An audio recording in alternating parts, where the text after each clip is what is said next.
Hello student. बेटा last lecture में kinematical parameters में देखो हमने पोजीशन देख चुके हैं, उसके बाद डिस्टेंस और डिस्प्लेसमेंट के बारे में हम बातें कर चुके हैं और उसके क्वेश्चन भी कर लिए हैं। तो देखो फोर्थ काइनेमेटिकल पैरामीटर की यदि बात करें तो फोर्थ काइनेमेटिकल पैरामीटर जो है वो है एवरेज स्पीड।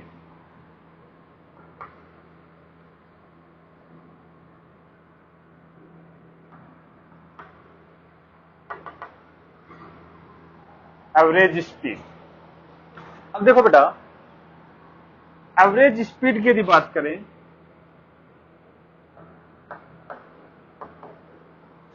ये इक्वल होता है टोटल डिस्टेंस ट्रेवल्ड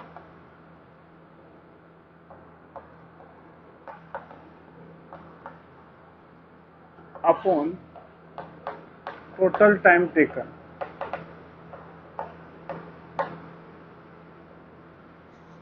किसी भी टाइम इंटरवल के लिए एवरेज स्पीड यदि निकालनी है तो स्पीड के लिए बेटा हमेशा ध्यान रखना डिस्टेंस का यूज करेंगे। जितनी डिस्टेंस वो टोटल ट्रेवल करेगा उसको यदि उस टोटल टाइम से यदि डिवाइड कर देंगे तो ये हमारे पास आ जाएगी एवरेज स्पीड। ठीक है। अब देखो एवरेज स्पीड जो है बेटा, ये स्पीड की यदि हम बात करें तो ये स्केलर क्वांटिटी होती है। कैसी क्वांटिटी होती है? स्केल। इसकी कोई डायरेक्शन नहीं होती है, यहां सिर्फ मैग्नीट्यूड की हम बातें करते हैं एवरेज स्पीड में। इसी के नेक्स्ट जो पैरामीटर है वो है एवरेज वेलोसिटी।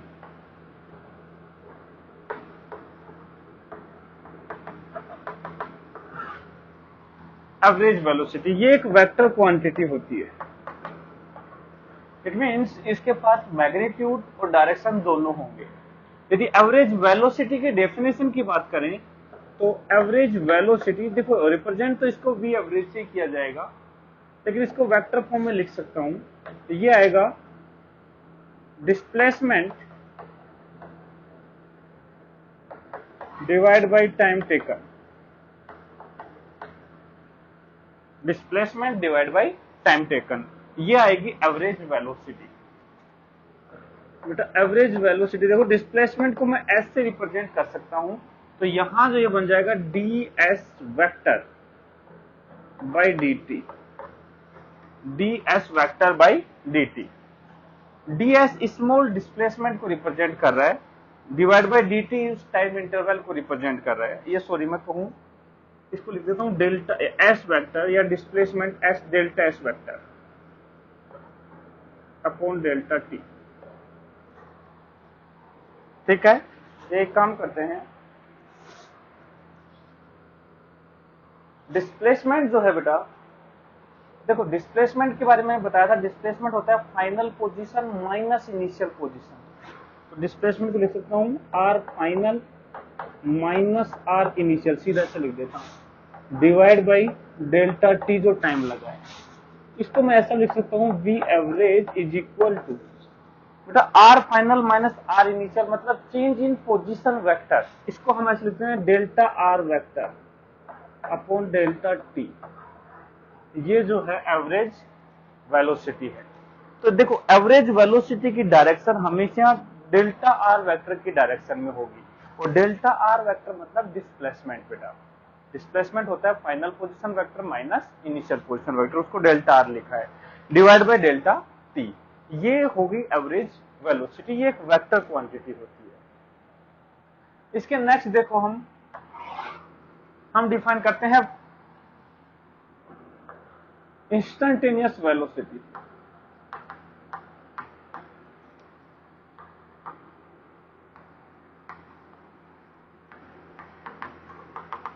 इंस्टेंटेनियस वेलोसिटी बेटा वो है एवरेज, हमेशा एवरेज एक टाइम इंटरवल के लिए डिफाइन किया जाता है। इंस्टेंटेनियस की बात करें तो किसी एक इंस्टेंट पर जो वेलोसिटी है वो इंस्टेंटेनियस वेलोसिटी आएगी।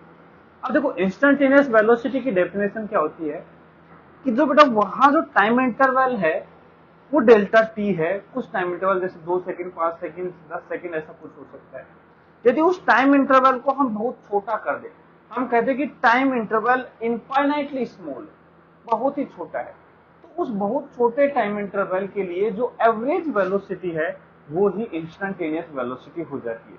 वैसे देखा जाए तो किसी एक इंस्टेंट पे यदि वेलोसिटी की बात करें तो किसी एक इंस्टेंट पे तो पार्टिकल एक ही पोजीशन पे होगा, वहां इंस्टेंट उस इंस्टेंट पे उसकी वेलोसिटी क्या है उसको बताने के लिए हम क्या करते हैं, हम कहते हैं कि उस इंस्टेंट के थोड़ा सा आसपास, थोड़ा आगे या पीछे, मतलब जस्ट उस इंस्टेंट के थोड़ा सा आगे पीछे, मतलब जो डेल्टा टी टाइम ले रहे हैं वो बहुत छोटा ले रहे हैं, वो छोटे टाइम इंटरवल में जो डिस्प्लेसमेंट आ रहा है जो उसको उस छोटे टाइम इंटरवल से डिवाइड कर देंगे तो वही क्या बन जाएगी, इंस्टेंटेनियस स्पीड। तो देखो यहां इसकी डेफिनेशन ऐसे आती है, वी इंस्टेंटेनियस इज इक्वल, या सिंपल इसको एक काम करता हूं मैं, इंस्टेंटेनियस लगाने के बजाय सिंपल वी से लिख देता हूं। एवरेज के पास हमेशा वी एवरेज लिखेंगे, यहां सिंपल वी है, इज इक्वल टू, तो यहां देखो हम क्या कहेंगे, limit delta t tending to 0 delta r vector upon delta t. अब शायद तुमने ये टर्म पहले नहीं देखी होगी, लिमिट क्या होती है, LIM क्या लिख दिया है। मैथमेटिक्स में आगे पढ़ाया जाएगा तुम्हें लिमिट क्या होती है। यहां से देखो फिजिक्स में हम इतना सा बताएंगे आपको कि लिमिट का मतलब है कि डेल्टा टी टेंडिंग टू 0, मतलब डेल्टा टी की वैल्यू जो है 0 को टेंड करिए, मतलब 0 नहीं है लेकिन 0 की तरफ टेंड करिए, मतलब बहुत छोटी है। इसका मतलब होता है डेल्टा टी इनफाइनाइटली स्मॉल, बहुत छोटा है। तो उस जब डेल्टा टी बहुत छोटा है तो सिंपल सी बात है उस टाइम इंटरवल में डिस्प्लेसमेंट जो है वो भी छोटा डिस्प्लेसमेंट होगा, इनफाइनाइटली स्मॉल डिस्प्लेसमेंट होगा। तो इसी टर्म को देखो चेंज करके ऐसे लिख देते हैं, v इज इक्वल टू, ये लिमिट बेटा डेल्टा टी टेंडिंग टू 0 दिखाया तो इसका मतलब इनफाइनाइटली स्मॉल डिस्प्लेसमेंट होगा, इनफाइनाइटली स्मॉल टाइम इंटरवल होगा। तो इनफाइनाइटली स्मॉल डिस्प्लेसमेंट और टाइम इंटरवल के लिए हम डिफरेंशिएशन मेथड यूज कर लेते हैं, मतलब डेल्टा आर को सिंपल डी आर वेक्टर लिख देते हैं, डी आर वेक्टर ये रिप्रेजेंट कर रहा है कि इनफाइनाइटली स्मॉल, देखो बहुत छोटा चेंज है तो डेल्टा डी बन जाता है, तो D R vector upon D T, ये आएगी वेलोसिटी, इंस्टेंटेनियस वेलोसिटी। देखो ये बता रहा है rate of change of position vector is instantaneous velocity, it means v instantaneous is equal to rate of change of position, rate of change of position,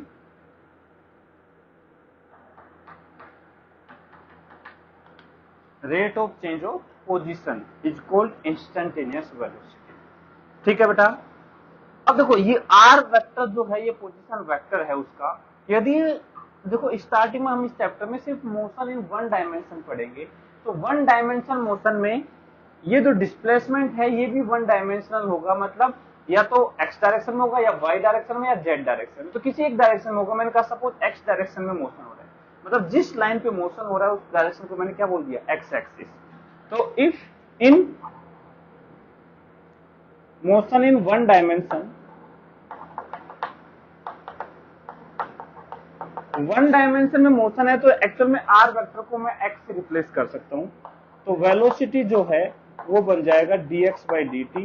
यहां vector लगाने की जरूरत नहीं है, x डायरेक्शन का डिस्प्लेसमेंट ले रहे हैं तो ये vx हो जाएगा, v is equal to dx by dt। और जब मोशन एक डायमेंशन में हो रहा है तो यहां बताने की जरूरत नहीं है कि x डायरेक्शन है या y, तो सिंपल इसको लिख सकता हूं v जो होगा वो dx बाई dt होगा, v जो होगा वो dx बाई dt होगा। अब देखो यहां मैं वेक्टर लगाऊं या नहीं लगाऊं कोई फर्क नहीं पड़ रहा, क्यों, क्योंकि मैंने x डायरेक्शन डिफाइन कर दिया। यहां तो r वेक्टर तो किसी भी डायरेक्शन में हो सकता है, लेकिन ये तो फिक्स है x डायरेक्शन में होगा। यदि ये पॉजिटिव आएगा तो वेलोसिटी पॉजिटिव x डायरेक्शन में है, यदि ये निगेटिव आएगा तो वेलोसिटी निगेटिव x डायरेक्शन में है। तो देखो जब भी हम वन डायमेंशनल मोशन की बात करेंगे तो dr बाई dt की बजाय हम सिंपल लिखेंगे dx बाई dt। यदि y डायरेक्शन में वो पार्टिकल मूव कर रहा है, y कोऑर्डिनेट चेंज हो रहा है तो हम कहेंगे dy बाई dt, और z है तो dz बाई dt। जिस भी डायरेक्शन में वो मूव कर रहा है उस डायरेक्शन में उसकी रेट ऑफ चेंज जो है वही वेलोसिटी आ जाएगी। ठीक है बेटा। तो इन जनरल जो है वेलोसिटी होती है dr बाई dt, लेकिन मोशन इन वन डायमेंशन में dx बाई dt सिंपल लिख देते हैं। ये एक वेक्टर क्वांटिटी होती है। अब देखो वेलोसिटी के लिए मेरे को लगता नहीं है कि तुम्हें इसकी डायमेंशन और यूनिट बताने की जरूरत है। देखो डायमेंशन हम पहले निकाल चुके हैं वेलोसिटी की, LT-1 आती है m0L1T-1, और यदि हम यूनिट की बात करें तो सब जानते हैं मीटर पर सेकंड में होती है ऐसा यूनिट। ठीक है, नेक्स्ट डिफाइन करते हैं यहां इंस्टेंटेनियस स्पीड। इंस्टेंटेनियस स्पीड जो होता है बेटा एक स्केलर क्वांटिटी होती है, फिर से इसके पास कोई डायरेक्शन नहीं होती है। और ये ध्यान रखना, जो इंस्टेंटेनियस स्पीड है ये इक्वल होती है मैग्नीट्यूड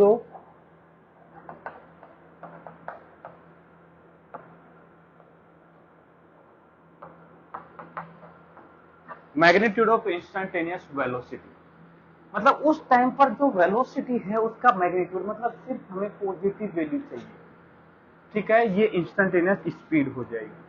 ठीक है, जैसे चाहे वो प्लस एक्स डायरेक्शन में चल रहा है तो वेलोसिटी होगी 2 मीटर पर सेकंड मान लो, माइनस एक्स में चल रहा है तो इसको बोलेंगे -2 मीटर पर सेकंड। लेकिन स्पीड को कोई फर्क नहीं पड़ता, +2 मीटर पर सेकंड बोले या -2, स्पीड दोनों ही केस में क्या है 2 मीटर पर सेकंड। तो ये हो गई इंस्टेंटेनियस स्पीड और वेलोसिटी की बात। एक चीज ध्यान रखना बेटा, जहां एवरेज वेलोसिटी कोई कहे कि देखो इंस्टेंटेनियस स्पीड तो इंस्टेंटेनियस वेलोसिटी का मैग्नीट्यूड के बराबर है, तो क्या मैं ऐसा नहीं बोल सकता कि एवरेज वेलोसिटी का मैग्नीट्यूड जो है वही एवरेज स्पीड आएगा? ऐसा कहना गलत है बेटा, एवरेज के लिए हम ऐसा नहीं कह सकते। क्यों? क्योंकि डिस्टेंस और डिस्प्लेसमेंट दोनों इक्वल हो उस टाइम इंटरवल में मैग्नीट्यूड में, ऐसा जरूरी नहीं है। हो सकता है डिस्टेंस और डिस्प्लेसमेंट अलग अलग भी हो सकते हैं। हम जानते हैं कि डिस्प्लेसमेंट जो है वो ज्यादा से ज्यादा डिस्टेंस के बराबर हो सकता है, अदरवाइज उससे हमेशा क्या रहेगा, कम ही रहेगा। तो एवरेज वेलोसिटी का मैग्नीट्यूड एवरेज स्पीड हो ऐसा जरूरी नहीं है, लेकिन इंस्टेंटेनियस वेलोसिटी का जो मैग्नीट्यूड है दैट विल इंस्टेंटेनियस स्पीड। ठीक है, ये चीज ध्यान रखना है अपने को, तो इसको नोट कर लो। ये कुछ पैरामीटर थे, इसके बारे में आगे क्वेश्चन भी सोल्व करेंगे, नोट कर लो बेटा। स्क्रीन को पॉज करो और इसको कंप्लीट नोट कर लो। लिख लिया होगा बेटा?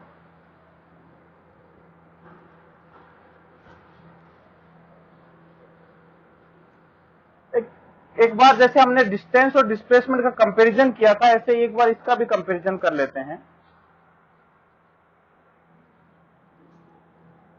इन दोनों को कंपेयर कर लेते हैं, एवरेज स्पीड और एवरेज वेलोसिटी को कंपेयर करेंगे।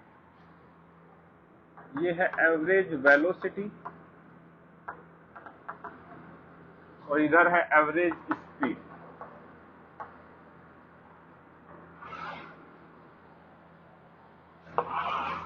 देखो बेटा, एवरेज वेलोसिटी का फॉर्मूले की बात करें तो एवरेज वेलोसिटी होती है डिस्प्लेसमेंट अपॉन टाइम, और एवरेज स्पीड होती है distance upon time. Average velocity की बात करें may be positive, negative and zero, always non negative, always non negative. इसका मतलब होता है कि बेटा या तो पॉजिटिव या जीरो, निगेटिव नहीं होगी, या तो पॉजिटिव होगी या फिर जीरो। नेक्स्ट यदि बात करें, देखो एवरेज वेलोसिटी की यदि बात करें, देखो डिस्टेंस और डिस्प्लेसमेंट में याद करो हमने बात की थी कि डिस्टेंस हमेशा बढ़ती है, डिस्टेंस हमेशा बढ़ती है, लेकिन डिस्प्लेसमेंट वो इंक्रीज भी कर सकता है और डिक्रीज भी कर सकता है। तो बताओ एवरेज वेलोसिटी और एवरेज स्पीड के बारे में क्या कहना होगा?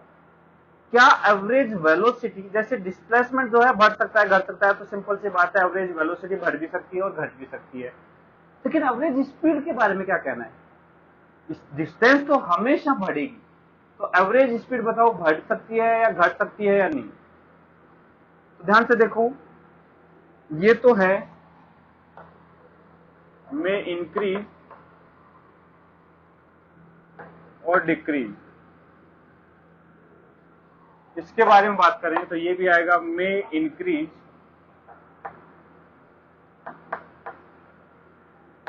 और डिक्रीज, ये इंक्रीज भी कर सकते हैं और डिक्रीज भी कर सकते हैं, दोनों। अब तुम कहोगे सर ऐसा कैसे, डिस्टेंस तो हमेशा इंक्रीज ही करेगी। जैसे मैं एग्जांपल के तौर पे बताता हूं, मान लो एक आदमी चलना स्टार्ट करता है, उसने क्या किया, 5 सेकंड में 10 मीटर चला। 5 सेकंड में कितना चला, 10 मीटर। तो 5 सेकंड में 10 मीटर चला, तो ये आ गया वेलोसिटी 10/5, 2 मीटर पर सेकंड। पहले की एवरेज आ गई 2 मीटर पर सेकंड। अब वो आगे और कंटिन्यू करता है, आगे क्या किया उसने, अगले 10 सेकंड तक वो चला ही नहीं, या 5 सेकंड तक वो चला ही नहीं। तो देखो पहले 5 सेकंड की एवरेज आ गई 2 मीटर पर सेकंड, अब अगले 5 में वो चला ही नहीं, तो उसका डिस्टेंस ट्रेवल अभी भी क्या होगा, 10 मीटर। लेकिन टोटल टाइम जो है वो 10 सेकंड हो चुका है, तो 1 मीटर पर सेकंड आ गया। देखो उसने 5 सेकंड चल के वो रुक गया, तो ऐसा नहीं है कि अब उसकी एवरेज स्पीड रुक जाएगी, नहीं, क्योंकि टाइम तो बढ़ता रहेगा ना, टाइम तो ना रुकेगा। तो टोटल टाइम इंटरवल के लिए यदि एवरेज स्पीड की बात करें, तो पहले 5 सेकंड तक वो 2 मीटर पर सेकंड थी, और अगले टोटल 10 सेकंड में उसकी वैल्यू 1 मीटर पर सेकंड हो गई। तो ऐसा नहीं है कि एवरेज स्पीड घट नहीं सकती, घट भी सकती है और बढ़ भी सकती है। यदि वो अगले 5 सेकंड में सपोज 10 मीटर से ज्यादा चल गया, तो उस केस में वो क्या होगी, बढ़ जाएगी।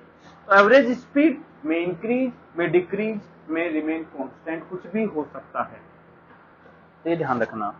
ये एग्जांपल मैं ऐसे मिटा देता हूं, ठीक है।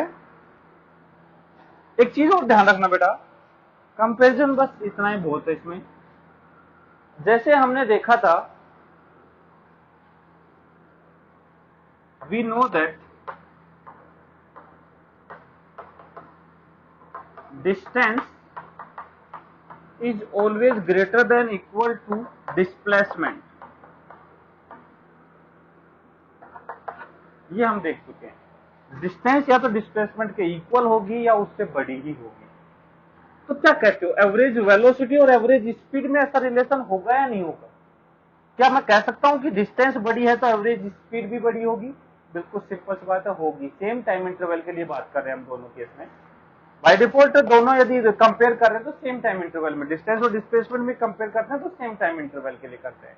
तो टाइम तो दोनों में सेम है और डिस्टेंस तो हमेशा बड़ी होगी या बराबर होगी। तो मैं कह सकता हूं यहां से कि एवरेज स्पीड जो है that will be greater than equal to magnitude of average velocity, ठीक है। एवरेज स्पीड हमेशा एवरेज वेलोसिटी से क्या होगी, ज्यादा या इक्वल भी हो सकती है, ठीक है। ऐसे कहे हमेशा ज्यादा होगी, वो गलत है बेटा, इक्वल भी होगी और ज्यादा भी होगी। तो ऐसा है, ये कंपैरिजन था। तो इसको नोट कर लो, फिर आगे कंटिन्यू करते हैं, अपन कुछ क्वेश्चन करते हैं बेटा। लिख लिया होगा बेटा?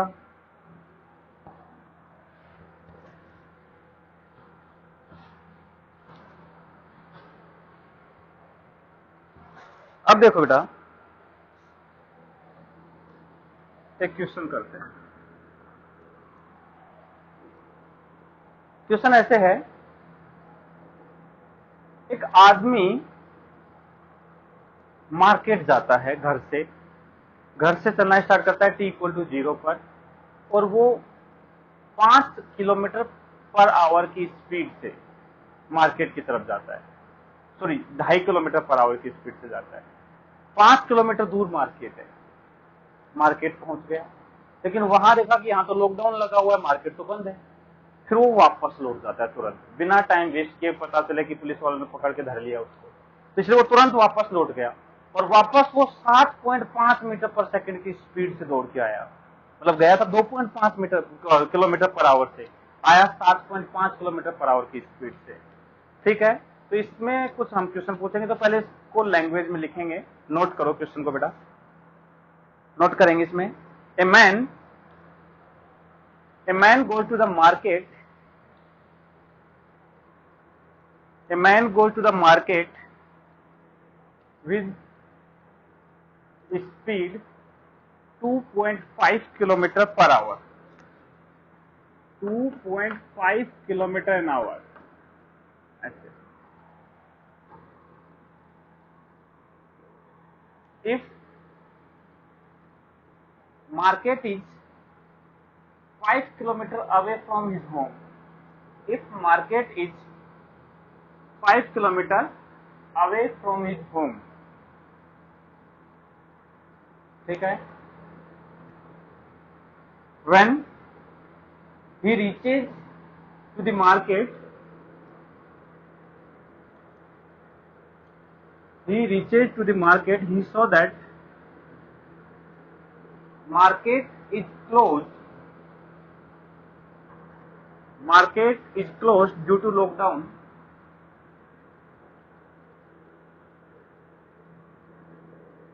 So he decided to return home immediately.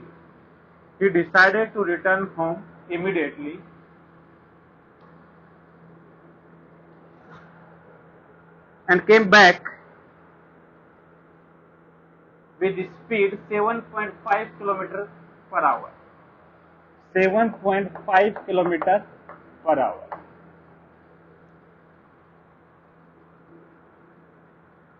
ठीक है, तो पहला पार्ट पूछा है, find average speed and average velocity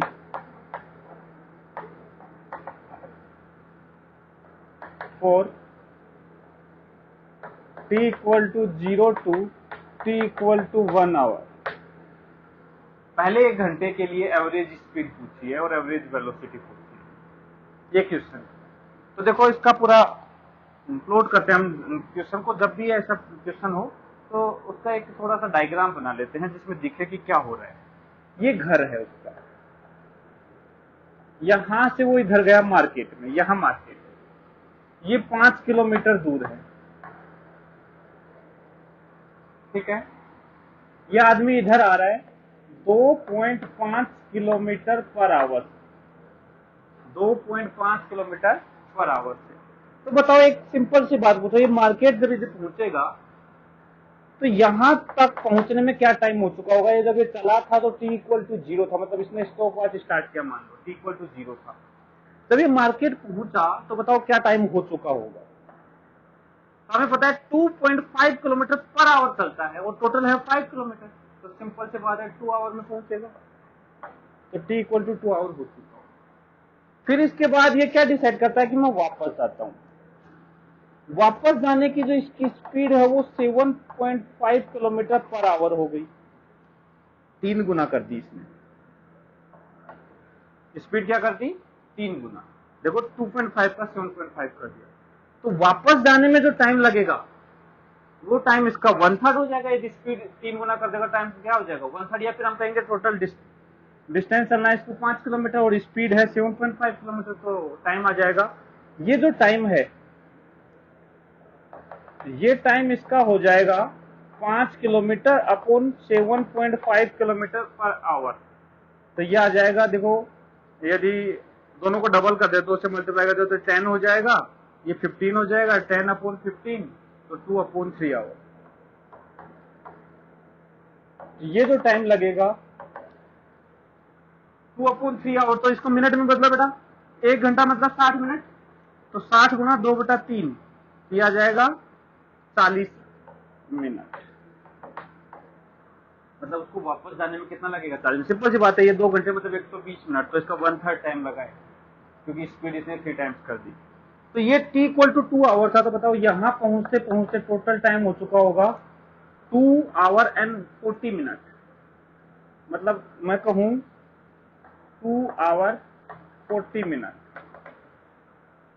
या फिर इसको कह सकता हूं t इज इक्वल टू 2, तो ये हो गया, और 2/3 ये हो गया, तो 2 + 2/3 आवर, तो ये आ जाएगा 6 8/3 आवर। इसको आवर में रखना चाहिए, 8/3 आवर हो गया। कोई दिक्कत बेटा यहां तक? अब देखो पहला क्वेश्चन इसने पूछा एवरेज स्पीड और average velocity for first hour. मैं कहूंगा v एवरेज। देखो मुझे पता है पहले 1 घंटे में वो तो यहाँ कहीं पहुंचा होगा, 2 घंटे में यहाँ पहुंचा तो 1 घंटे में यहाँ कहीं पहुंचा होगा। तो यहाँ से यहाँ तक तो वो सीधा सीधा चल रहा है। बोलो सीधा चल रहा है यानी स्ट्रेट। तो देखो जब तक वो स्ट्रेट ऐसे चलता जाएगा तब तक जितना उसका डिस्प्लेसमेंट होगा उतना ही उसका डिस्टेंस टेबल होगा। बोलो होगा या नहीं, क्योंकि वो एक स्ट्रेट पाथ पे चल रहा है। तो जितना स्ट्रेट पाथ पे चलेगा एक ही डायरेक्शन में, जब तक वो इधर चलता जाएगा वापस नहीं मुड़ेगा, तब तक उसका डिस्टेंस और डिस्प्लेसमेंट इक्वल होंगे। लेकिन जब वो मुड़ के वापस आने लगेगा तो उस केस में उसका डिस्टेंस और डिस्प्लेसमेंट अलग अलग होना स्टार्ट हो जाएगा। तो यहाँ एवरेज वेलोसिटी पूछो या एवरेज स्पीड पूछो, दोनों सेम आने वाली है। ऐसा है क्यों? क्योंकि उसकी डिस्टेंस और डिस्प्लेसमेंट दोनों क्या है? इक्वल है। मैं कहूंगा for t equal to 0 to t equal to 1 our speed जो है एवरेज स्पीड बराबर है एवरेज वेलोसिटी, और वो कितनी आएगी? अब खुद बताओ 1 घंटे में वो कितना चलेगा? 2.5 किलोमीटर, क्योंकि इसकी स्पीड ये है 2.5 किलोमीटर पर आवर। तो चलेगा 2.5 किलोमीटर और स्पीड है 2.5 किलोमीटर पर आवर। तो ये आ जाएगा, अपने को क्या निकालनी है? Average velocity. Total distance travel हो गया 2.5 किलोमीटर और time 1 hour. Sorry, average speed क्या होगी? Displacement upon time. तो डिस्प्लेसमेंट तो कितना आ गया? ये आ गया 2.5 किलोमीटर और टाइम कितना लगा? 1 आवर। तो ये आ गया 2.5 किलोमीटर पर आवर। यही एवरेज स्पीड है, यही एवरेज वेलोसिटी है। अब देखो ये तो फालतू में इतना कुछ किया है, वैसे भी हमें पता है और याद रखना चाहिए हमेशा, आगे से ध्यान रखना। यदि कोई आदमी लगातार स्टार्टिंग से एंड तक लगातार जिस टाइम इंटरवल में हम बात करें उस पूरे टाइम इंटरवल में लगातार एक ही वेलोसिटी से चले जा रहा है, तो उस टाइम इंटरवल की जो एवरेज वैल्यू आएगी वो भी वही वेलोसिटी आएगी जिसमें वो जिस वेलोसिटी वो चल रहा था। देखो मान लो कि मैं लगातार 5 मीटर पर सेकंड से चले जा रहा हूँ, तो 1 घंटे चलो, 2 घंटे, 5 घंटे, 10 घंटे, यदि लगातार इसी वेलोसिटी से चले जा रहा हूँ तो इस पूरे टाइम इंटरवल की एवरेज भी क्या आने वाली है? सेम आने वाली है। तो यही तो हुआ, 2.5 किलोमीटर पर आवर से चल रहा था लगातार 1 घंटे तक, तो इसी स्पीड से चल रहा था, तो एवरेज भी क्या आएगी? 2.5 किलोमीटर पर आवर। यदि 2 घंटे में पूछता तो भी 2.5 किलोमीटर पर आवर, 1.5 घंटे में पूछता तो भी 2.5 किलोमीटर पर आवर, सेम आने वाली थी। कोई दिक्कत इसमें? Second, find average speed and average velocity for t equal to 0 to t equal to 2 hour 20 minutes। देखो 2 आवर 20 मिनट्स तक इसने एवरेज वेलोसिटी और एवरेज स्पीड पूछ लिया। तो सबसे पहले चेक करो क्या इस पूरे टाइम में वो सेम स्पीड से चल रहा है? हम कहेंगे नहीं, पहले वो 2.5 से चल रहा था 2 घंटे और फिर बाद में 20 मिनट तक 7.5 किलोमीटर, 20 मिनट तक की जरूरत है, 2 घंटे 20 मिनट तक की बात है। तो इस 20 मिनट में वो 7.5 किलोमीटर पर आवर की स्पीड से चल रहा था। तो अब देखो यदि हम बात करें एवरेज स्पीड और एवरेज वेलोसिटी क्या बराबर होंगे? जवाब होगा नहीं। क्यों? क्योंकि बेटा वो इस बार चल रहा था और वापस चला, तो जब ये वापस जा रहा है तो देखो डिस्प्लेसमेंट तो कम होता चला जाएगा। डिस्प्लेसमेंट है इनिशियल और फाइनल के बीच की डिस्टेंस, बीच का जो डिफरेंस है, लेकिन डिस्टेंस टेबल है इसके पाथ की लेंथ जो कि हमेशा बढ़ती चली जाएगी। इसका मतलब इस बार एवरेज वेलोसिटी और एवरेज स्पीड सेम आने वाले नहीं है। तो सबसे पहले तो पता करो कि ये 2 आवर 20 मिनट में होगा कहां। तो सिंपल सी बात है, ये टोटल टाइम इसने 40 मिनट का लिया, हमने निकाला, तो 20 मिनट में ये यहां पहुंच चुका होगा, 20 मिनट में ये यहां पहुंचा होगा। बोलो पहुंचा होगा या नहीं? मतलब हाफ ट्रेवल कर चुका होगा। तो देखो 5 किलोमीटर तो आया और वापस गया कितना? 2.5 किलोमीटर। तो टोटल कितना हो गया? 7.5 किलोमीटर डिस्टेंस। तो देखो डिस्टेंस की यदि बात करें तो ये तो हो जाएगा 5 किलोमीटर प्लस 2.5 किलोमीटर। तो यह आ जाएगा 7.5 किलोमीटर। कोई दिक्कत? 5 किलोमीटर आया और 2.5 वापस चला गया, टोटल चला कितना? 7.5 किलोमीटर। यदि बात करें डिस्प्लेसमेंट की, ये तो बेटा इनिशियल जहां से स्टार्ट हुआ था वहां से इस टाइम पे कितनी डिस्टेंस है, ये मुझे पता है, ये 2.5 किलोमीटर, तो ये भी कितना आ जाएगा? 2.5 किलोमीटर। ये डिस्प्लेसमेंट आ गया। तो बताओ, हम बात करते हैं average velocity. Total displacement 2.5 kilometre. Total time, बेटा किलोमीटर पर आवर में चाहते हो तो टाइम को किसमें लिखो? आवर में। और 2 आवर 20 मिनट को आवर में कैसे लिखेंगे बेटा? 2 आवर तो है ही है, 20 मिनट को आवर में कैसे बदलते हैं? 60 से डिवाइड करते, ऐसे ही करते हैं। तो 20/60 हो जाएगा 1/3, तो ये आ जाएगा 2.5 डिवाइड बाई 2 प्लस 1/3, तो ये आ जाएगा 6-7, और ये ऊपर आएगा 3, 7.5/7 किलोमीटर पर आवर। सोल्व कर लिया। ऐसे ही एवरेज स्पीड की बात करता तो ये आता 7.5 किलोमीटर डिस्टेंस को, और टाइम तो यही लगता है बेटा, 2 प्लस 1/3, ये 6-7, और ये आएगा, ये हो जाएगा 21/22.5 divide by 7 kilometre per hour. ये हो जाएगा बेटा एवरेज स्पीड और एवरेज वेलोसिटी। बताओ इसमें कोई दिक्कत? तो देखो, एवरेज वेलोसिटी और एवरेज स्पीड में ये डिफरेंस ध्यान रखना कि एक में डिस्टेंस यूज होता है तो एक में डिस्प्लेसमेंट यूज होता है। और डिस्टेंस और डिस्प्लेसमेंट तब तक इक्वल होंगे तब तक वो पार्टिकल जो है या वो आदमी जो है वो लगातार एक ही लाइन में मोशन करता रहे। यदि वो रुक करके वापस मुड़ गया तो उस केस में वो क्या हो जाएगी? डिफरेंट हो जाएंगे डिस्टेंस और डिस्प्लेसमेंट। तो इसको पहले नोट कर लो बेटा, स्क्रीन को पॉज करो, इसको कंप्लीट नोट करो, फिर आगे क्वेश्चन और सोल्व करेंगे। नोट कर लो बेटा।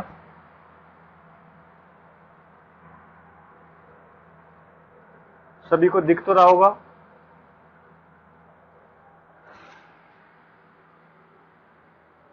यहां शायद दिखने में कोई प्रॉब्लम तो नहीं है? ओके।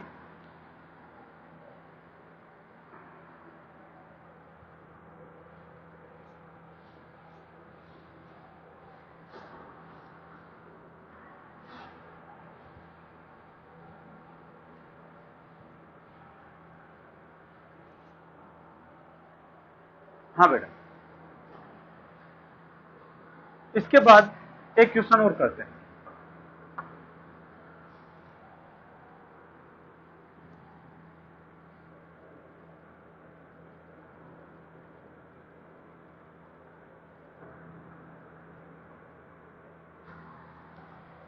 एक सर्कल है, यहां से एक पार्टिकल t इक्वल टू 0 से स्टार्ट होता है v स्पीड से, जो कि कांस्टेंट है। कांस्टेंट स्पीड से इस सर्कल में मूव कर रहा है। इस सर्कल की जो रेडियस है वो r है। ये पोजीशन A है, यहां ये पोजीशन B है, और ये पोजीशन C है। ये 90 डिग्री का एंगल। पहला क्वेश्चन, फाइंड एवरेज वेलोसिटी इन till point B। B point तक एवरेज वेलोसिटी निकालनी। तो हम कहेंगे V एवरेज, तो बेटा ये A से B तक ये डिस्प्लेसमेंट निकालना पड़ेगा हमें, ये, और ये मैं बता चुका हूं। यदि रेडियस r है तो ये लेंथ होती है √2r। तो displacement divide by time taken. Displacement तो इसका √2r होगा, उसमें कोई दिक्कत नहीं है। टाइम निकालना है। बताओ यदि ये v स्पीड से चल रहा है तो कितना टाइम लेगा A से B तक पहुंचने में? तो जब भी ऐसे टाइम निकालना है, स्पीड कांस्टेंट है, तो इसका मतलब ये है बेटा टोटल डिस्टेंस अपॉन स्पीड, ये टाइम होगा। जब यदि इसकी स्पीड कांस्टेंट है तो टोटल देखो यहाँ से टी टाइम में कितना डिस्टेंस चलेगा v इंटू टी, और ये लेंथ तो मैं जानता हूँ कितनी लेंथ है ये π/2 इंटू आर, सर्कमफेरेंस 1/4 आ जाएगा, 2πr का 1/4 कितना हो जाएगा π/2r। तो देखो टाइम टेकन जो होगा π/2r, तो इसकी क्या होगी डिस्टेंस, और स्पीड क्या है v, ये टाइम आ जाएगा। तो r से r कैंसिल हो जाएगा, तो ये ऊपर आ जाएगा, ये आ जाएगा, ये 2v ऊपर आ जाएगा, तो 2√2 v/5 देख लेना, ये 2v ऊपर आ गया, √2 पहले से था, 2√2 v/5, ये इसकी एवरेज वेलोसिटी आ गई। कोई दिक्कत बेटा इसमें? ऐसे ही average velocity till B, sorry C तक बताओ, तो हम कहेंगे v एवरेज, फिर से a से c तक डिस्प्लेसमेंट क्या आ जाएगा 2r, टाइम कितना आएगा, लेंथ हो गई πr बेटा, और स्पीड क्या है v, तो v एवरेज कितनी आ जाएगी, r से r कैंसिल हो गया, 2v/5, ये आ जाएगा 2v/5। अच्छा एक क्वेश्चन और करते हैं, मान लो थीटा एंगल चलता,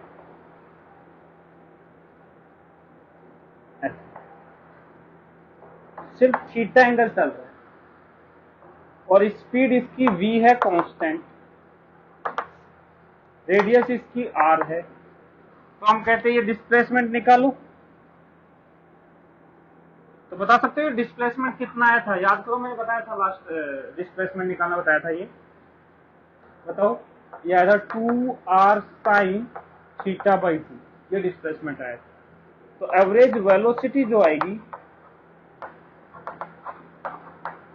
that will be equal to 2r sin θ/2 upon time कितना लगेगा, ये length arc length r into theta upon v, ये टाइम आ गया, तो r से r कैंसिल हो गया, तो ये बन जाएगा 2v sin θ/2 अपॉन थीटा, ये आ जाएगी एवरेज वेलोसिटी। तो बस हमें डिस्टेंस और डिस्प्लेसमेंट निकालना चाहिए, फिर एवरेज वेलोसिटी और एवरेज स्पीड निकालना कोई बड़ी बात नहीं है। कोई दिक्कत बेटा इसको? तो यहीं पे स्क्रीन को पॉज करो, इसको कंप्लीट नोट कर लो बेटा, नोट कर लो, लिख लिया होगा।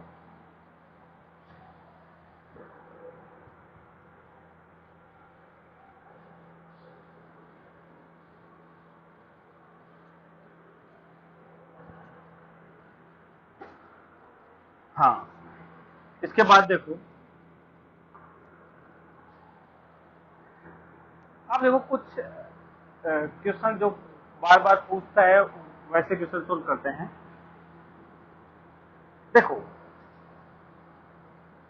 एक कुछ फाइनाइट लेंथ है, ये फाइनाइट डिस्टेंस है, तो एक पार्टिकल जो है वो इस डिस्टेंस को क्या करता है, इक्वल 2 पार्ट में ट्रेवल करता है, इक्वल 2 पार्ट में, मतलब यदि s डिस्टेंस है तो s/2 s/2 इक्वल डिस्टेंस में ऐसे ट्रेवल कर रहा है, यदि s मान तो s डिस्टेंस, दोनों इक्वल डिस्टेंस है। लेकिन उस दौरान इसकी जो वेलोसिटी है, यहाँ डिस्टेंस दोनों इक्वल है ss, इसमें इसकी वेलोसिटी v1 है, इसमें इसकी वेलोसिटी v2 है, ठीक है। तो यहां से यहां तक इसकी एवरेज वेलोसिटी हमें निकालनी है। तो क्वेश्चन को लैंग्वेज में लिखते हैं, चलो नोट करो बेटा, क्वेश्चन लिखो पहले। A man travel a finite distance, a man travels a finite distance in equal 2 parts,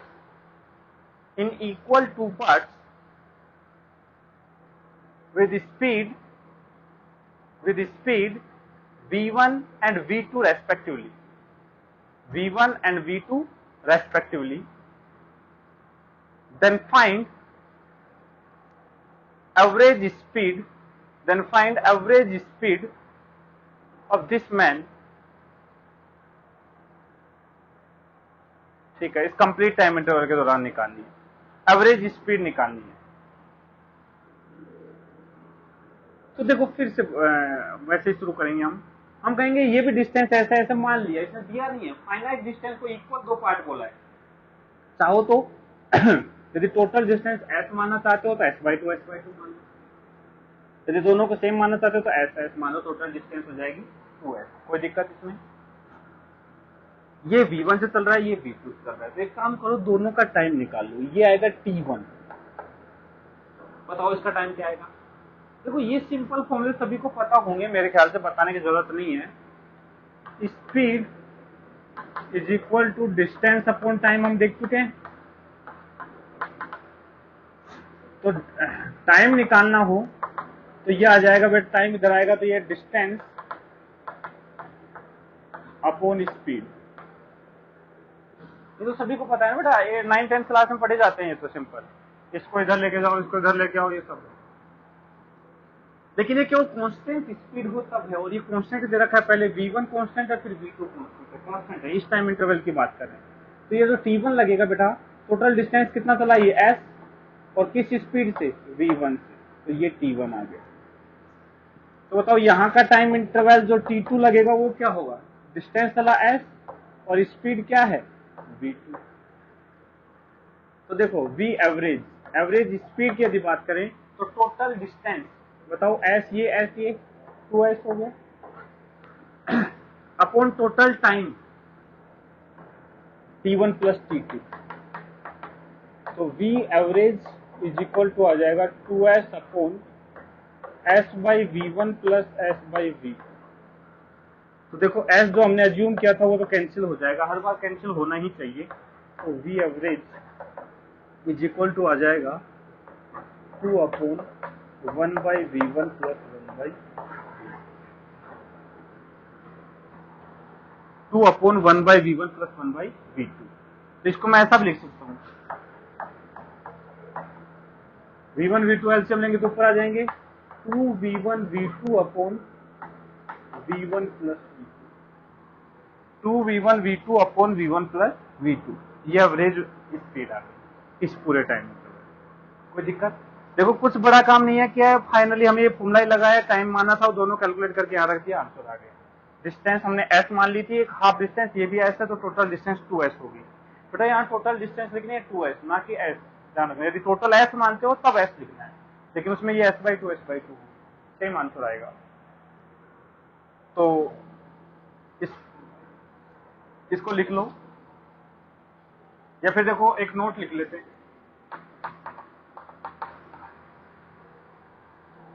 ये तो बेटा दो पार्ट में किया, यदि इस फाइनाइट डिस्टेंस को इक्वल n पार्ट में कर देता, मतलब दो पार्ट ना होकर के इक्वल डिस्टेंस के n पार्ट होते, और उसमें v1 v2 v3 v4 ऐसे स्पीड से चलता, तो एवरेज क्या आती, वो हम इसी से जनरलाइज करेंगे। इसको पहले काम करो, इसको नोट कर लो, और फिर ये बेटा ये जो क्वेश्चन है ऐसे समझो ये थ्योरी का पोर्शन है, इसको याद रखना है इन फॉर्मूलों को, ठीक है।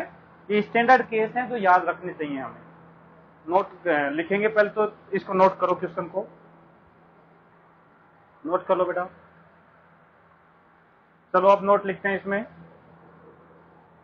लिखेंगे if a man travels a finite distance in equal n parts, a finite distance in equal n parts with speed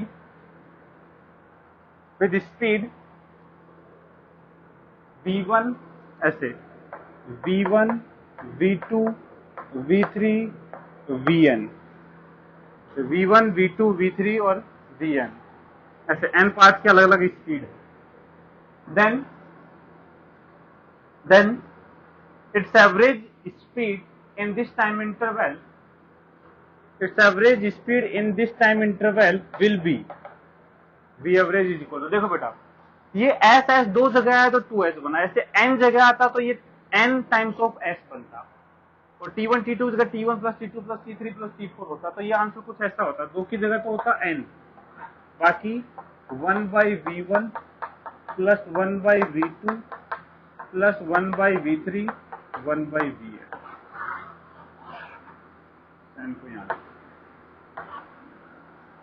ये एवरेज स्पीड है। इसमें कोई दिक्कत? ये n आ गया और ये s आ गया, तो इसको नोट कर लो, फिर आगे लिखते हैं। लिख लिया होगा?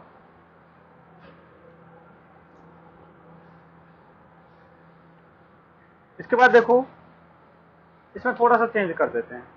अभी इसने क्या किया, एक डिस्टेंस के इक्वल दो पार्ट में किया।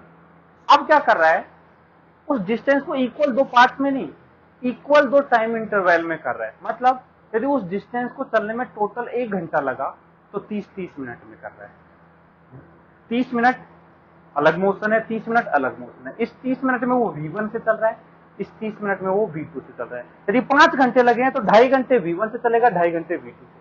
तो देखो डिफरेंस समझो इस चीज का बेटा, कि डिस्टेंस हाफ होना और जो टाइम लगा उसका हाफ होना, दोनों में भी डिफरेंस है। तो इस क्वेश्चन में लिखेंगे बेटा, if a man travels a finite distance in two equal time intervals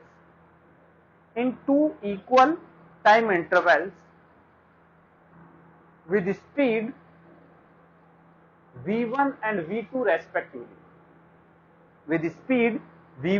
v2 respectively, then find its average speed या his average speed। मैन है तो his average speed। तो देखो इस बार देखो इसने क्या चेंज किया है, ये कोई डिस्टेंस है, इसको टोटल जो टाइम लगा चलने में वो t लगा, मान लो यहां से यहां तक का जो टोटल टाइम है वो क्या लगा है, t। ये काम करो 2t लगा है ताकि इजी रहे कैलकुलेशन। इसको दो इक्वल टाइम, इस बार डिस्टेंस इक्वल नहीं करेंगे, दो इक्वल टाइम इंटरवल बना लिए, ये भी t टाइम का है और ये भी t टाइम का है। मुझे नहीं पता कौन ज्यादा डिस्टेंस होगी, कौन सी कम डिस्टेंस होगी। डिस्टेंस इक्वल तो नहीं होगी, यदि दोनों वेलोसिटी अलग अलग हैं तो पक्का है कुछ अलग होगी, तो कोई भी ज्यादा हो सकती है, लेकिन टाइम दोनों में सेम लगेगा। जितने टाइम V1 से चला है उतने टाइम वो V2 से चला है।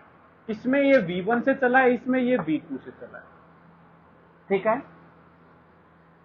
तो पूछा है कि एवरेज स्पीड क्या होगी, तो ध्यान से देखो, मैंने कहा इसमें ये S1 डिस्टेंस चला, कितनी आएगी डिस्टेंस यदि निकालनी है तो स्पीड इंटू टाइम। V1 से t टाइम में चला तो V1t, इसमें S2 चला, ये आएगा V2t। तो total distance this will be equal to V1t plus V2t।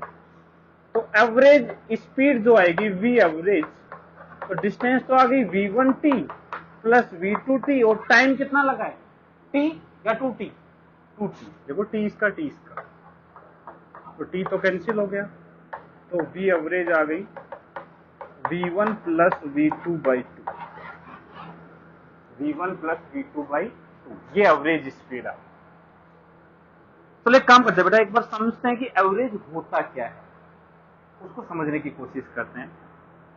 Average ये बताता है बेटा कि मान लो मैं यहां से दिल्ली जाता हूं, यहां से दिल्ली जाते टाइम मान लो कभी मैं 80 की स्पीड से चल रहा हूं, गाड़ी है 80 की स्पीड चल रहा हूं, कभी 60 से, कभी 100 से, कभी 120 से, ऐसे अलग अलग स्पीड से चल रहा हूं, और मैं 5 घंटे में दिल्ली पहुंच गया। मान लो जितने भी टाइम में 2 घंटे पहुंच गया, मान लो तुम नजदीक हो तो 2 घंटे में तुम दिल्ली पहुंच गए, तो उस दौरान तुम एक कांस्टेंट स्पीड से तो चले नहीं। तो अब देखो वो तो तुम्हारी इंस्टेंटेनियस स्पीड थी, कभी 80 है, कभी 60 है, कभी 50 है, कभी 100 है, लेकिन टोटल टाइम तुम्हें 2 घंटे लग गए। अब एवरेज स्पीड का मतलब ये है कि इस पूरे टाइम इंटरवल के लिए तुम लगातार एक स्पीड से चलना चाहते हो। मुझे नहीं पता, मैं तो एक स्पीड से चलना चाहता हूं। तो वो जो स्पीड है वो ऐसी स्पीड हो जिससे पहुंचने में जो टाइम लग रहा है वो वापस से वही टाइम लगे जब तुम पहले पहुंचे थे। कितनी देर में? 2 घंटे में। मतलब 2 घंटे में अलग अलग स्पीड से पहुंचे थे, तुम इस बार 2 घंटे में ही पहुंचना चाहते हो, लेकिन एक कांस्टेंट स्पीड से पहुंचना चाहते हो। वो कांस्टेंट स्पीड एक्चुअल में एवरेज स्पीड आएगी, क्योंकि उस स्पीड से लगातार चलोगे तो तुम उतना ही डिस्टेंस ट्रेवल कर जाओगे और वहीं पहुंच जाओगे, ठीक है। तो इसका मतलब ये है कि इस दौरान V1 से चला, इस दौरान V2 से। यदि तुम पूरे में एक ही स्पीड से चलना चाहते हो और इक्वल टू टी टाइम में पहुंचना चाहते हो, तो उसके लिए जो तुम्हें वेलोसिटी स्पीड रिक्वायर्ड होगी, that will B average.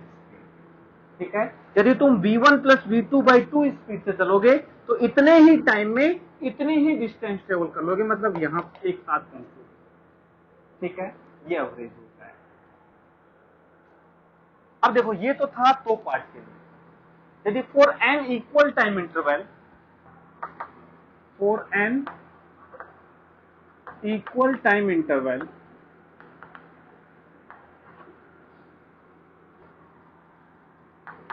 he travel with V1, V2, V3 और Vn। तो V एवरेज जो आएगा इस बार देखो ये V1t V2t, उसमें क्या आएगा V1t plus V2t plus V3t plus V4t ऐसे Vnt divide by total time कितना आएगा nt। t कैंसिल हो जाएगा तो एवरेज बचेगी V1 plus V2 plus V3 ऐसे Vn बाई n। इसकी मीन वैल्यू मतलब ऐसे कर सकते हैं, ये एवरेज आ गया। उस केस में क्या आया था n divide by 1/V1 plus 1/V2 plus 1/V3, इसमें V1 plus V2 plus V3 plus Vn upon n। तो ध्यान रखना, ये रिजल्ट याद रख सकते हो, कोई बड़ा चीज भी नहीं है। इक्वल टाइम में चल रहा है तो सभी को ऐड करके n से डिवाइड कर दो। यदि इक्वल डिस्टेंस चल रहा है वेलोसिटी से तो n divide by 1/V1 plus 1/V2 plus 1/3 ऐसे कर। कोई दिक्कत इसमें? नोट करो इसको, फिर आगे देखो, थोड़ा सा और क्वेश्चन को घुमाने की कोशिश करते हैं। लिख लिया होगा बेटा?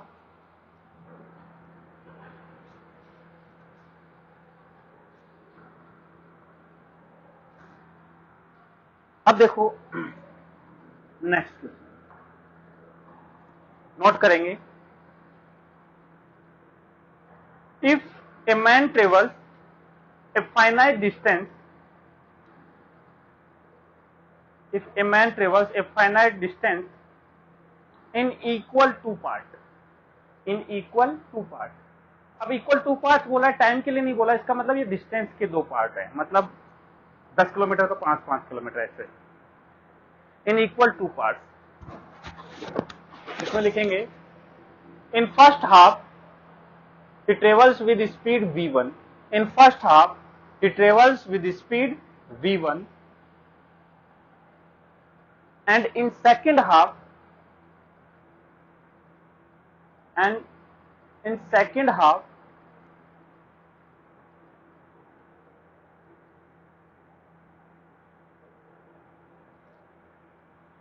he travels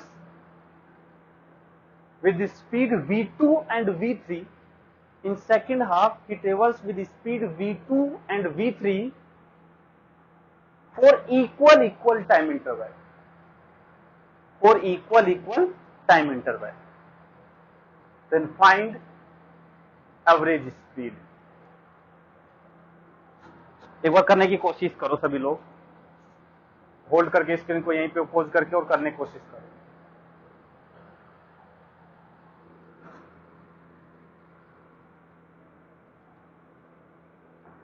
चलो बेटा हम करते हैं। ये टोटल एक फाइनाइट डिस्टेंस है जिसको इक्वल दो पार्ट में कर रहा है। मैंने कहा सपोज s/2 s/2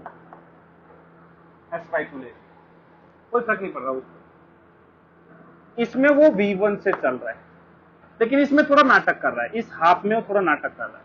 तो नाटक क्या कर रहा है, इस हाफ को फिर वो दो पार्ट में तोड़ रहा है, लेकिन इस बार डिस्टेंस का हाफ नहीं तोड़ रहा। डिस्टेंस ये और ये अलग अलग हो सकती है, लेकिन टाइम इक्वल है। इसने कहा कि इसका जो टाइम है वो t, इसमें टाइम इसने t1 लिया है। पहले बताओ इसका टाइम क्या होगा, t1, ये टाइम s/2 डिस्टेंस है, v1 से चलेगा तो s/2v1। लेकिन इसमें जो टाइम ले रहा है ये t2 ले रहा है, तो यहां भी टाइम क्या ले रहा है, t2, इक्वल टाइम ले रहा है। इसमें भी t2, इसमें t2, तो टोटल टाइम कितना हो गया 2t2। ध्यान रखना, तो ये t2 जो है ये चलेगा v2 से और ये t2 v3 से चलेगा। कोई दिक्कत? तो ये जो डिस्टेंस है बेटा, इसको मैंने कहा एस डैश है और ये एस डबल डैश। कोई दिक्कत? एस डैश ये डिस्टेंस है, एस डबल डैश ये डिस्टेंस। तो मैं कहूंगा एस डैश जो होगा ये डिस्टेंस होगी v2 into T2, S double dash जो होगी ये होगी v3 इंटू T2, बोलो होगी यानी v3 इंटू T2।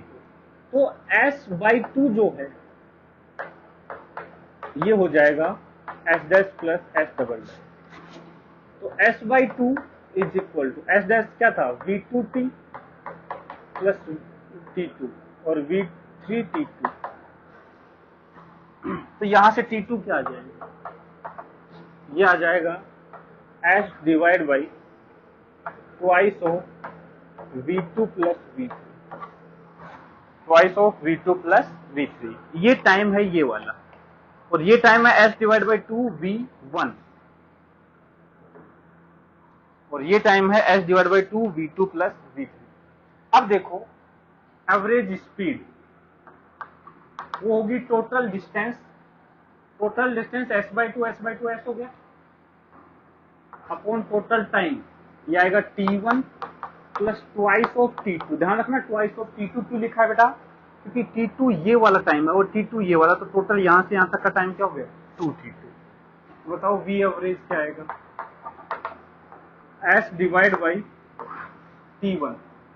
t1 था s बाई 2v1,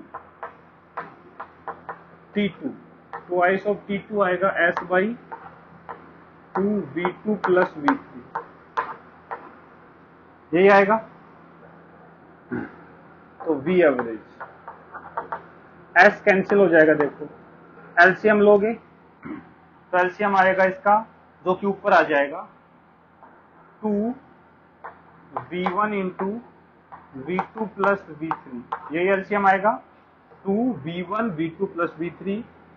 तो ये एलसीएम आएगा तो यहां पे तो आ जाएगा ये वाली चीज 2v2 प्लस v3, और यहां आ जाएगा 2 के साथ 2v1, या नहीं कुछ गड़बड़ कर दिया, ये एलसीएम लिया तो 2 तो था ही, यहां आएगा v1 भी है 2 भी है, v2 प्लस v3 आएगा, और यहां एलसीएम लेंगे तो 2v2 प्लस v3 है, v1 आ जाएगा, ये लो ठीक है। जो भी कैंसिल हो रहा है कैंसिल कर दो और सोल्व कर लो इसको, ये एवरेज वेलोसिटी आ जाएगी। तो इसको थोड़ा सा अच्छे फॉर्मेट में लिखने की कोशिश करते हैं, हम इसको इसी फॉर्मेट में रहने देते हैं, यही फॉर्मेट 1 डिवाइड बाई, या एक काम करो इस 2 को ऊपर लेके जाओ, 2 divide by 1 by v1 plus ये बचेगा 2 by v2 plus v3, 2 upon v2 plus, ये एवरेज। ध्यान से देखो v average is equal to 2 upon 1 by v1 plus 2 upon v2 plus v3, इस टाइप का आ गया। इसमें तो देखो मैंने कुछ नहीं किया, वापस से वही पूरी फिजिक्स लगा दी कि ये डिस्टेंस एस डैश मान लिया, एस डबल डैश मान लिया, दोनों लिख दी और इसको सोल्व करके यहां से t2 निकाल लिया, t1 सीधा आता है आ गया, टोटल डिस्टेंस अपॉन टाइम कर दिया, सोल्व कर दिया, आंसर आ गया। लेकिन एक दूसरा मेथड भी है, वो क्या है अल्टरनेट क्या कह रहा है, कुछ डाटा याद रखो जो अभी हमने पिछले 2 क्वेश्चन किए थे वो याद है।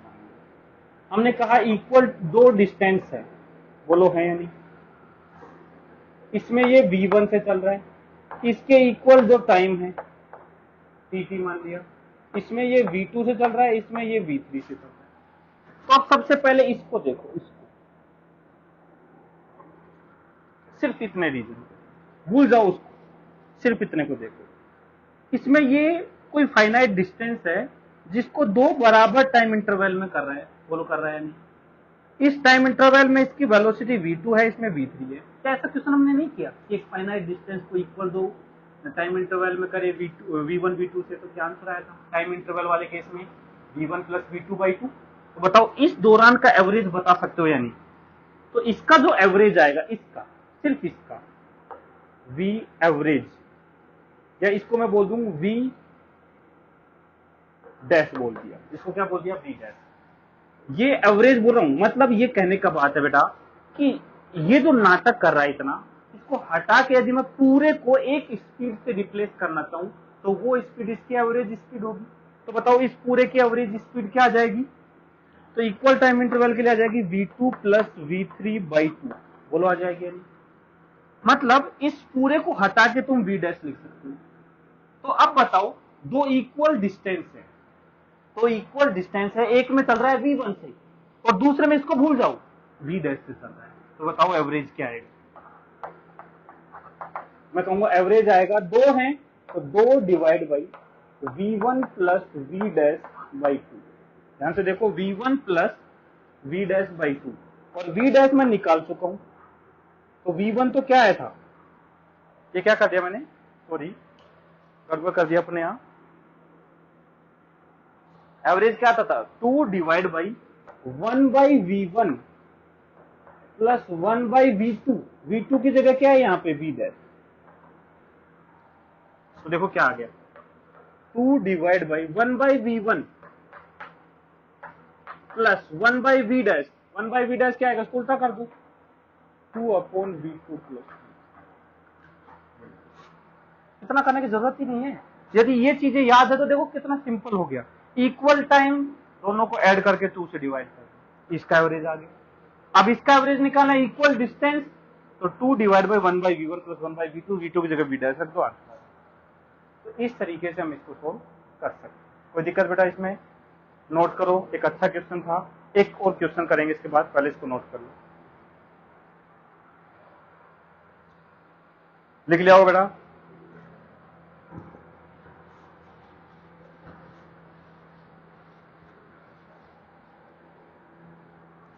अब देखो जो नेक्स्ट क्वेश्चन है उसकी लैंग्वेज नहीं लिखवा रहा हूं मैं, सीधा बता रहा हूं वो क्या है। ये कोई फाइनाइट डिस्टेंस, इसका जस्ट अपोजिट कर रहे हैं। उसने इक्वल दो डिस्टेंस कहा था, लेकिन इस बार इक्वल दो टाइम है, इक्वल दो टाइम है। इसमें वो v1 से चल रहा है, लेकिन इस वाले सेकेंड हाफ जो है इसमें वो नाटक कर रहा है। क्या नाटक कर रहा है कि इसको इक्वल दो डिस्टेंस में तोड़ रहा है, और इस डिस्टेंस में वो v2 से चल रहा है और इस डिस्टेंस में वो v3 से कर रहा है। याद करो पहले ये दो डिस्टेंस में तोड़ा था, लेकिन इस बार क्या है, दो इक्वल टाइम इंटरवल। पहले टाइम इंटरवल में v1 से चल रहा है, दूसरे टाइम इंटरवल को दो पार्ट में चल रहा है, आधी डिस्टेंस चल रहा है v2 से, आधी डिस्टेंस चल रहा है v3 से। एवरेज बताओ। तो एक तरीका तो जैसे पूरा एक्सप्लेनेशन था उस तरीके से कर सकते हो, कोई दिक्कत नहीं है। ये एस जो ये टाइम है इसको दो पार्ट में तोड़ो, t1 t2, t1 आएगा s बाई v2, t2 आएगा s बाई v3, और इसको सोल्व करके यहाँ से t निकाल लो, t निकाल लिया। उसके बाद ये इसका टाइम आ गया, इसकी डिस्टेंस पता है तो total distance upon total time, वो ही सारा नाटक खुद से करो। मैं देखो सीधा मेथड बता रहा हूँ, एवरेज सीधा लिख रहा हूँ मैं, देखो मैं कहूंगा इस पूरे नाटक को हटा के एक स्पीड से रिप्लेस कर दो v डैश, बताओ क्या होगा। इक्वल डिस्टेंस के लिए एवरेज क्या आएगी, ये आएगी 2 divide by 1 by v2 plus 1 by v3। Is it okay? तो बताओ एवरेज क्या आ जाएगी। इक्वल टू टाइम इंटरवल के लिए v1 प्लस v2, v2 की जगह क्या आएगी v डैश बाई 2, तो बताओ एवरेज क्या आ गई, v1 प्लस ये आ जाएगा 2 divide by 1 by v2 plus 1 by v3 divide by 2। सीधा आंसर आ गया। कोई दिक्कत बेटा इसमें? ये एक क्वेश्चन और करते हैं, पहले जल्दी से स्क्रीन को पोज करके इसको नोट कर दो, जल्दी से नोट कर दो बेटा, देख लिया होगा। चलो अब नेक्स्ट की बात करते हैं, एक क्वेश्चन और नोट करो। If a man travels 1/3 of a finite distance, travels 1/3 of a finite distance with speed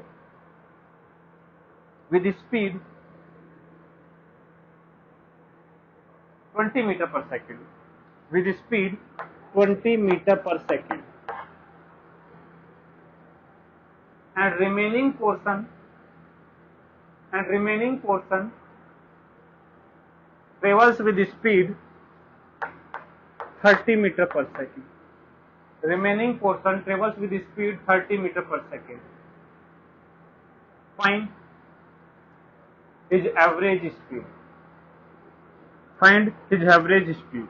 तो वापस से देखो वही नाटक है, ये टोटल डिस्टेंस है, 1/3 मतलब s/3, 2/3 मतलब 2s/3, टोटल डिस्टेंस s है, s/3 2s/3। इसको चल रहा है 20 मीटर पर सेकेंड, इसको चल रहा है 30 मीटर पर सेकेंड। इसमें टाइम t1 कितना लगेगा, s/3 इंटू 20, और इसमें t2 कितना लगेगा, 2s/3 इंटू 30। तो एवरेज क्या आएगा, total distance s upon total time s/60 plus 2s/90। s cancel हो जाएगा, सोल्व करके एवरेज निकाल लो, आंसर आ जाएगा। जो भी है क्वेश्चन मार्क, सोल्व करके निकालना है, दो नहीं है बेटा, सोल्व करके निकालना है, ये एवरेज आ जाएगा। एक दूसरा मेथड भी है, ये तो समझ में आया ना, सेम ऐसे ही कर रहे हैं। दूसरा मेथड क्या है, देखो ये था बेटा एक फाइनाइट डिस्टेंस s, जिसके इक्वल 3 पोर्शन किए, मैंने कहा ये s की वजह 3s मान लेते, इक्वल पोर्शन करती है, बोलो कोई दिक्कत, 3 करती है, 2 किए थे मैंने 3 कर दिए। ये 20 से चल रहा है, इस 30 वाली को मैंने 2 पार्ट में तोड़ दिया, ये भी 30 आ गया, ये भी 30 आ गया। तो जो मैंने n पोर्शन वाला बताया था, जिसमें v1 v2 v3 v4 ऐसे थे, क्या v2 v3 सेम नहीं हो सकते क्या, हो सकते, हो गए, क्या करें, v2 और v3 दोनों 30 हो गए तो क्या करें, कोई बात नहीं, दोनों की जगह 30 रख देना। तो बताओ v एवरेज सीधे फॉर्मूले से कैसे निकालोगे, n कितना है, 1 2 3, 1/v1 1/20 plus 1/v2 1/30 plus 1/v3 1/30, answer आ जाएगा, यही तो आएगा। 1/इस 3 को नीचे लाओ 60 और ये 2/90, वही तो आएगा, सेम आंसर आ जाएगा। तो ऐसा भी कर सकते हैं, उसने तो नहीं दिया, उसने तो 2/3 बोल दिया, लेकिन उसको 2 पार्ट में तोड़ दिया ना, तो देखो इक्वल इक्वल हो गई। यदि वो 1/3 और 2/3 इक्वल नहीं है तो उसको 1/3 1/3 1/3 कर दो, इससे भी आंसर आ जाएगा। तो वो तुम्हारे पर डिपेंड करता है, ये भी कोई टफ मेथड नहीं है, इससे भी कर सकते हैं और ऐसे भी सोच सकते हैं, दोनों तरीके से कर सकते हैं। तो ये बातें थी एवरेज वेलोसिटी एवरेज स्पीड के बारे में, ठीक है। नेक्स्ट क्लास में आगे और कंटिन्यू करते हैं, कुछ ग्राफ वगैरह भी देखेंगे। ओके, थैंक यू बेटा।